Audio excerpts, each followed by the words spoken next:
Karimnagar, Adilabad, Nizamabad, Medak teachers MLC ఎన్నికల్లో మల్క కొమరయ్యకు మొదటి ప్రాధాన్యత. ఓటు వేద్దాం, గెలిపిద్దాం. మీకోసం, మీ సమస్యల కోసం మీ తరఫున గళమెత్తుతాడు, ప్రభుత్వంతో కొట్లాడతాడు. రాజకీయ నాయకులు అవనియండి, సినిమా వాళ్ళు అవనియండి, ఏదో సందర్భంలో ఏదో మాట్లాడటం, ఆ తర్వాత తూచ్ ఏమీ కాదు అది అని చెప్పి వీళ్ళే ఒక మెసేజ్ ఇస్తారు, దాన్ని మళ్ళీ వీళ్ళే రిటర్న్ తీసుకుంటారు. దీన్ని ప్రజలు ఏ రకంగా అర్థం చేసుకోవాలి. ఎందుకు ఈ అంశం నేను చేస్తున్నానంటే, తన వాక్యాలకి క్షమాపణలు చెప్పిన నటుడు పృథ్వీ మొన్న చూశాను సార్, నా వల్ల సినిమా పూర్తిగా దెబ్బతినకూడదు, బాయ్కాట్ లైలా కాదు వెల్కమ్ లైలా అనండి అని చెప్పి ఆయన మెసేజ్ ఇస్తున్నాడు. అంటే ఆయన బాయ్కాట్ అంటే బాయ్కాట్ చేస్తారు, వెల్కమ్ అంటే ప్రజలు వెల్కమ్ చేస్తారనా? ఒకసారి బయట విందాం సార్.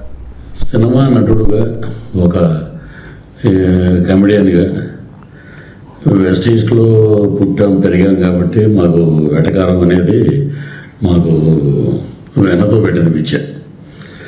సో వ్యక్తిగతంగా నాకు ఎవరి మీద ఎటువంటి ద్వేషం లేదు.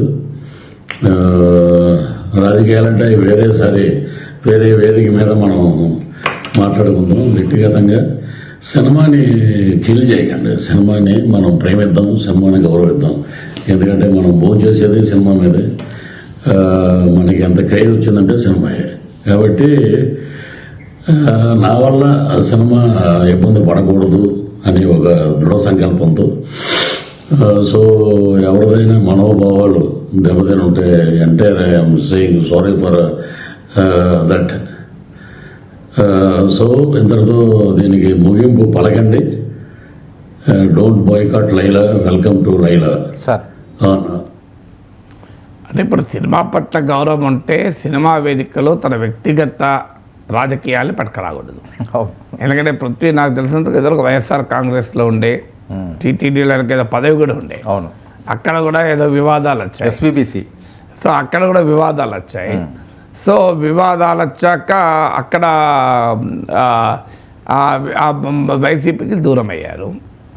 నాకు పరిచయం లేదు కానీ వైసీపీకి దూరం అయ్యారు. దూరం అయ్యాక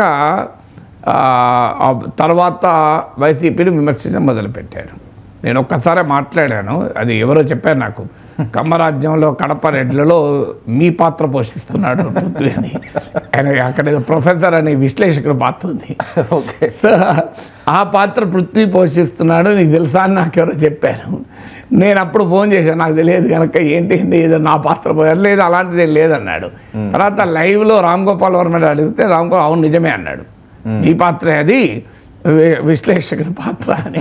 మన చిన్నప్పుడు పల్లెటూరులో దొరికిన పాలు ఇప్పుడు సిటీలో దొరకటం లేదు. మా ఇంట్లో దీని గురించి మాట్లాడుకుంటున్నప్పుడు కంట్రీ డిలైట్ గురించి తెలిసి ఉన్నత ప్రమాణాలు ఉన్న ల్యాబ్స్ లో టెస్ట్ చేయించి రోజు రిపోర్ట్స్ ని యాప్ లో అప్డేట్ చేస్తారు. వాళ్ళ విధానాలు చూసి సంతృప్తి చెంది ఇలా రికమెండ్ చేస్తున్నాను. ఇప్పుడే కంట్రీ డిలైట్ యాప్ ని డౌన్లోడ్ చేసుకోండి. Download the country delight app now. So అందువల్ల సో ఏదో నాకు గుర్తుందో కమ్మరాజ్యాల కార్పొరేట్ సినిమా అని అనుకుంటాను, ఒక అలాంటి సినిమా. బట్ ఒకటే రామ్ గోపాల్ సినిమా అంతవరకు గ్యారంటీ. ఆ సినిమాలో ఆ క్యారెక్టర్ పేరు ప్రొఫెసర్ అని కూడా ఉంది, పూర్తి పేరు గుర్తులేదు కానీ అది ప్రొఫెసర్ అనే ఉంది. ఇండైరెక్ట్గా నా పాత్ర అది, నేను రాజకీయాలు విశ్లేషిస్తున్న పాత్ర. సో అప్పుడు ఒక్కసారి మాట్లాడాను తప్ప నాకేం పరిచయం లేదు. బట్ బహిరంగంగా చూసిందైతే అదొక రాజకీయ సినిమా వేదికలో సినిమా వాళ్ళ అందరి అభిప్రాయం కాదు, అది మీ పర్సనల్ పొలిటికల్ డిస్ప్యూట్. మీకు వైఎస్ఆర్ కాంగ్రెస్తో ఏదో విభేదాలు ఉన్నాయి, వీ రెస్పెక్ట్ దట్.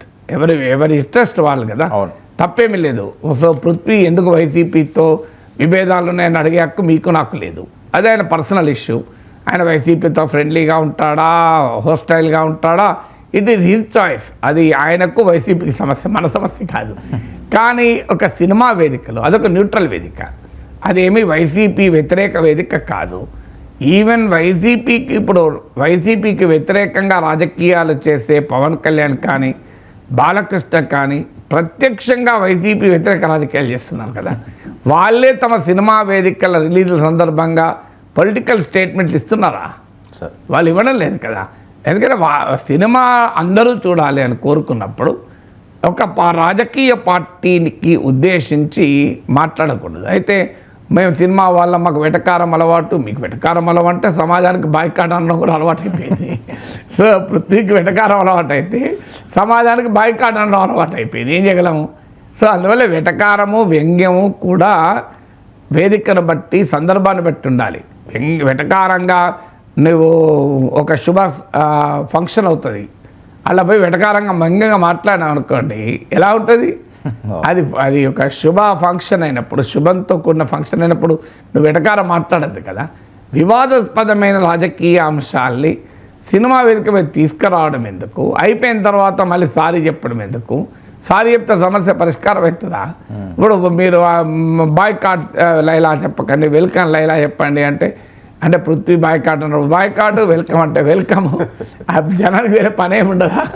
సో అందువల్ల సినిమా వాళ్ళైనా ఎవరైనా ఒక వ్యాఖ్య చేసే ముందే, ఇది చాలా సందర్భాల్లో మనం ఒక పొరపాటున ఒక వ్యాఖ్య చేసి తర్వాత దాని డ్యామేజ్ నీ చేతిలో ఉండదు, కంట్రోల్ చేయలేవు. ఎందుకంటే పబ్లిక్ డొమైన్లో ఒక మాట అనడం వరకే నీ చేతిలో ఉంటుంది, అన్న తర్వాత దాన్ని ఎవరు ఆపగలుగుతారు? ఇలాంటి అనేక వివాదాలు ఉన్నాయి కదా మనకు. ఒక మాట అన్న తర్వాత అది పెద్ద వివాదమై తర్వాత నేను అభిమానుల క్షమాపణ చెప్తున్నా అన్నా కూడా ఆ వివాదం చచ్చిపోదు కదా. సో అందువల్ల సినిమా వాళ్ళకైనా ఎవరికైనా ఇది ఒక లెసన్ ఏంటంటే, పొలిటీషియన్స్ కెన్ గెట్ అలాంగ్, వాళ్ళకి నడుస్తుంది, వాళ్ళు ఏమైనా మాట్లాడతారు, వాళ్ళు రేపు తెల్లారిపోతారు, వాళ్ళు మర్చిపోతారు, ప్రజలు మర్చిపోతారు. బట్ సినిమా అనేది ఎమోషన్తో కూడుకున్నది. సో అందువల్ల ఇప్పుడు పృథ్వీ రియాక్ట్ కావడానికి కారణం ఆయన చేసిన వ్యాఖ్యలు మొత్తం సినిమానే ఇబ్బందుల్లో పెడుతుంది. అందుకే విశ్వక్సేన్ లాంటి వాళ్ళకు కూడా అప్పీల్ చేశారు కదా. ఇప్పుడు పృథ్వీని డైరెక్ట్గా అప్పీల్ చేయడానికి ప్రయత్నం. బట్ ఏదైనా వన్స్ ఎప్పుడు కూడా నీ చేతిలో ఉండగానే నువ్వు జాగ్రత్త పడాలి. నీ నోరు జారినా చేయి జారినా మళ్ళీ దాన్ని కాపాడుకోవడంత సులభం కాదు. కానీ అందరికీ అన్ని సందర్భాల్లో కంట్రోల్ చేసుకోవడం సాధ్యం కాకపోవచ్చు. హ్యూమన్ ఎమోషన్స్ కదా. ఆయనకేదో కోపం ఉంది వైసీపీ పైన, ఆ కోపము వ్యంగ్యము వెటకారం రూపంలో ఆయనకు అవకాశం ఇక్కడ రానట్టుంది. రాజకీయ వేదిక, సినిమా వేదిక జనం ఉన్నారు, ఫుల్గా మీడియా ఉంది. సో అనేశాడు మేకలు 11 మేకలు అవి ఇవి అని. కానీ తర్వాత జరిగే పరిణామాలు ఎవడు ఆపగలుగుతాడు?